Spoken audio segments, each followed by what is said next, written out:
Hello Shawn, तुम burger लेकर सीधे घर चले जाना क्योंकि गाड़ी का टायर पंचर हो गया है। बुल्ली उसे बनवा रहा है, हमें आने में थोड़ी देर हो जाएगी। लेकिन बर्गर फ्रीज में मत रखना वरना सब ठंडे हो जाएंगे। तुम्हें अपना खाना हो तो खा लेना, मेरा और बुल्ली का छोड़ देना।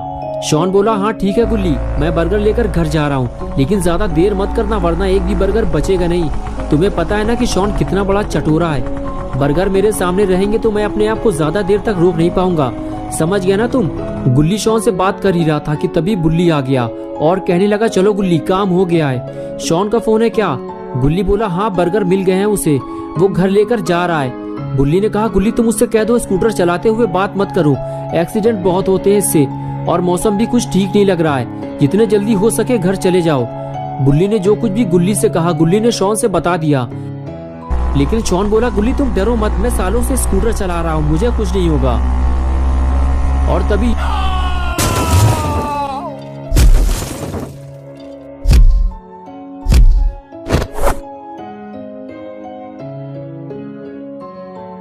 हेलो हेलो, ये क्या हुआ? शॉन का फोन अचानक से स्विच ऑफ हो गया, बैटरी चली गई होगी उसकी। चलो गुल्ली शॉन के आने से पहले हमें घर पहुंचना होगा वरना हमारे बर्गर खतरे में पड़ जाएंगे। और फिर गुल्ली और बुल्ली दोनों अपनी गाड़ी की तरफ जाने लगे। गुल्ली बोला मुझे लगता है बुल्ली कहीं शॉन ने अपना फोन तो नहीं गिरा दिया। बुल्ली ने कहा हाँ हो सकता है गुल्ली, गाड़ी चलाते हुए बात करोगे तो ये तो होगा ही, मैंने मना तो किया था उससे। और इस तरह बातें करते हुए गुल्ली बुल्ली अपनी जीप लेकर वहां से चले गए। और इधर घंटों तक शॉन वहीं बेहोश पड़ा रहा और रात हो गई। और कुछ देर बाद जब बारिश की ठंडी बूंदें शॉन पर गिरी तब शॉन को होश आया और उसने चारों तरफ देखना शुरू किया कि वो तेज बारिश में कहाँ फंस गया है। तब शॉन को याद आया कि उसका एक्सीडेंट हुआ था, लेकिन वो तो दिन में हुआ था और अब रात हो चुकी है। इसका मतलब ये है कि मुझे यहाँ पड़े हुए कई घंटे हो चुके हैं। शॉन उठकर खड़ा हुआ तो उसे पता चला कि उसके पैर में तेज दर्द हो रहा है, उससे पैर में चोट लगी है, उसे किसी को मदद के लिए बुलाना होगा।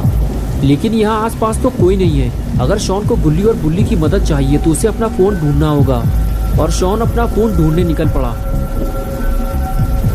अरे बाप रे, यहाँ तो इतनी बड़ी बड़ी झाड़ियाँ उगी हुई हैं, यहाँ मुझे फोन मिलेगा कैसे? चारों तरफ तो जंगल है, पता नहीं मेरा फोन हाथ से छूटकर कहाँ चला गया। काश मैंने गुल्ली की बात मान ली होती तो ऐसा नहीं होता।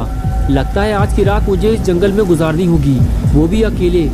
गुल्ली बुल्ली भी मेरी मदद नहीं कर पाएंगे क्योंकि उन्हें पता ही नहीं है कि मैं कहाँ हूँ। और अपना ये स्कूटर भी टेढ़ा मेढ़ा हो गया है, अब मैं घर कैसे जाऊँगा? अरे रुको रुको, तुम ही मेरी आखिरी उम्मीद हो, रुक जाओ, मेरी मदद करो, मेरा एक्सीडेंट हो गया है, मुझे घर तक छोड़ दो, मैं तुम्हें पैसे दे दूंगा, रुक जाओ।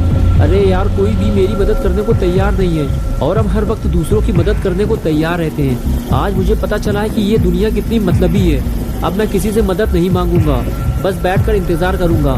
मुझे यकीन है कि गुल्ली बुल्ली मुझे ढूंढने जरूर आएंगे और ये सब इस मनुष्य गाड़ी की वजह से हुआ है। अगर ये यहाँ पर नहीं होती तो इस वक्त मैं घर पर बर्गर खाकर गेम खेल रहा होता। लेकिन अब कर भी क्या सकते हैं, जो होना था वो तो अब हो चुका और अब मैं और ज्यादा देर तक खड़ा नहीं रह सकता। मैं तो ऐसे डर रहा हूँ जैसे मेरे आसपास कोई डरावनी चीज मौजूद हो। अरे ये क्या है? ये तो किसी इंसान का सड़ा हुआ हाथ है, कोई गाड़ी के नीचे दबकर मर चुका है। ये जगह कुछ ठीक नहीं लग रही, मुझे यहाँ से निकल लेना चाहिए। लगता है यहाँ पर इससे पहले भी भयानक एक्सीडेंट हो चुके हैं। अच्छा हुआ मेरी जान बच गई। अब मैं गाड़ी चलाते हुए कभी फ़ोन पर बात नहीं करूँगा। लेकिन अब बारिश की वजह से मुझे ठंड लगने लगी है और अब मैं और नहीं चल सकता। मेरा दर्द भी बढ़ता जा रहा है, मुझे आराम की ज़रूरत है। लेकिन इस बारिश की वजह से मैं कहीं सुकून से बैठ भी नहीं सकता। मुझे सर छुपाने के लिए कोई जगह चाहिए, वो भी जल्दी, वरना पता नहीं मेरे साथ क्या होगा। वो सामने क्या है? इतना बड़ा घर, लगता है कोई हवेली है। अगर यहाँ कोई रहता होगा तो वो ज़रूर मेरी बात गुल्ली बुल्ली से करवा देगा। यहाँ खड़े रहकर टाइम खराब करने का कोई फ़ायदा नहीं है, मुझे नीचे जाकर देखना होगा।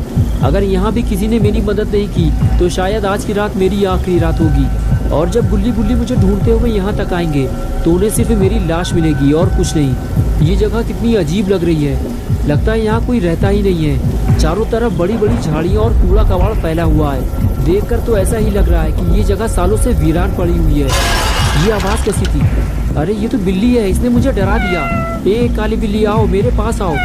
तुम्हें पता है ना कि शॉन जानवरों से कितना प्यार करता है। अरे तुम तो डर कर भाग गई, मैं तुम्हें कोई नुकसान नहीं पहुंचाऊंगा। इस वक्त मेरे पास कोई खाना नहीं है, वरना मैं तुम्हें दे देता। अरे मेरे बर्गर्स, मेरे बर्गर का बैग भी खो गया।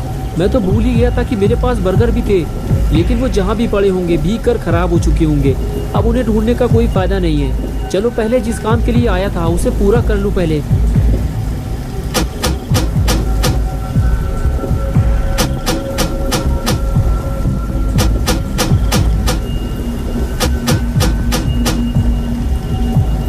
लगता है मैं गलत जगह आ गया हूँ। आज मुझे पता चला है कि छोटी सी लापरवाही से कितना बड़ा नुकसान हो सकता है। अब मैं रोने के अलावा कर भी क्या सकता हूँ।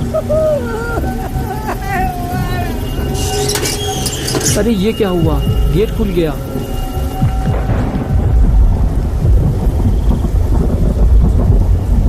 क्या मैं अंदर आ सकता हूँ? क्या मैं अंदर आ सकता हूँ? कोई बोल क्यों नहीं रहा है? मैं अंदर आ रहा हूँ।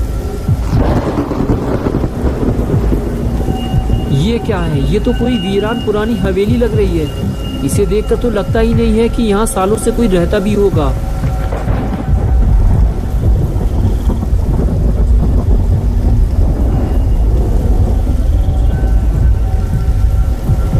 अगर यहाँ कोई रहता ही नहीं है तो फिर आखिर ये गेट किसने खोला? देखो, अगर यहाँ कोई रहता है तो मेरी बात सुनो। मेरा नाम शॉन है और मेरा एक्सीडेंट हो गया है। मुझे मदद चाहिए। मुझे डराओ मत, बारिश बंद होते ही मैं यहाँ से चला जाऊँगा। ठीक है, अगर तुम नहीं बोलना चाहते हो तो कोई बात नहीं। वैसे भी बस मैं थोड़ी देर बाद यहाँ से चला जाऊँगा। मुझे लगा था कि यहाँ कोई मेरी मदद करेगा, लेकिन कोई भी मेरी मदद करने को तैयार नहीं है। कितनी डरावनी जगह है ये। बस कोई भूत न मिल जाए मुझे, वरना मेरी हालत खराब हो जाएगी। इसलिए मैंने गेट खुला छोड़ दिया है। अगर कोई भूत मिल गया मुझे तो मैं फौरन यहाँ से भाग जाऊँगा। लेकिन लगता है मैं कुछ ज़्यादा ही डर रहा हूँ। मुझे अपने डर पर काबू रखना होगा, क्योंकि मेरे पास इस हवेली में रुकने के अलावा और कोई रास्ता भी नहीं है। जो भी हो, लेकिन मुझे बारिश से बचने की जगह तो मिल गई। क्या बात है, लगता है किसी ने पहले से ही मेरे लिए बैठने और आग जलाने का पूरा इंतजाम कर रखा है। छोटा लाइटर तो मेरे पास पहले से ही है। चलो सबसे पहले मैं आग जला लेता हूँ। और ये लो, जल गई मेरी आग। बस अब गरम गरम चाय का इंतजाम भी हो जाए तो मज़ा आ जाता। लेकिन कोई बात नहीं, बारिश से बचने का इंतजाम तो हो गया।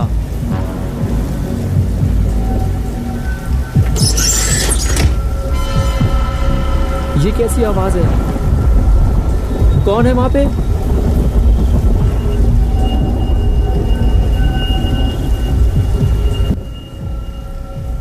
तुम जो भी हो, मैं तुमसे डरने वाला नहीं हूँ, समझ गए तुम? शॉन ऊपर से दिखाना नहीं चाहता, लेकिन अंदर से वो बेहद डरा हुआ है।